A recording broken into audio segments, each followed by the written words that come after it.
Welcome. Today we're going to do a brief overview of expository writing. Let's start out by taking a look at the purpose. So the reason that we're going to do expository writing is so that we can explain or describe something. Our tone is always going to be descriptive. It's going to be explanatory.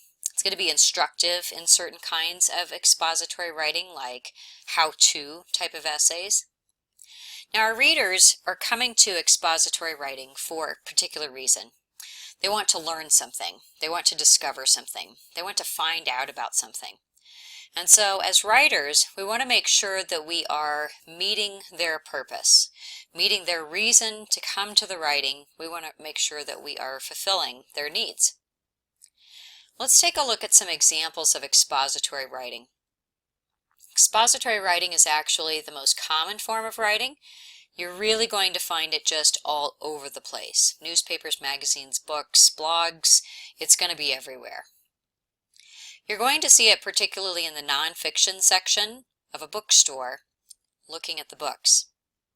So history books, for example, biographies, autobiographies, those are all going to be expository forms of writing. They're explaining, they're giving factual information. Okay. Now a blog that would be about something factual like gardening, that's definitely expository type of writing. So let's say that you've got a blogger who's writing about how to grow tomatoes or how to grow herbs or something like this. All of the articles, all the information that's going to be in there is likely going to be expository writing. It's going to be explaining different methods for growing tomatoes, different techniques for getting them to produce more tomatoes and things like that. How-to manuals, car operations manuals, those are both expository as well. They are explaining how to do something. So a how-to manual that's explaining maybe how to fix something on a car. That would definitely be expository writing. It's explaining, it's instructing. Your car operations manual, that's definitely expository. It's not trying to persuade you to buy it. You've already bought the car. It's just explaining to you the different features of the car and how to operate those.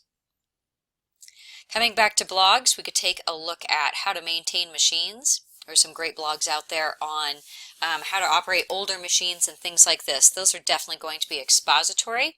They're going to be explaining.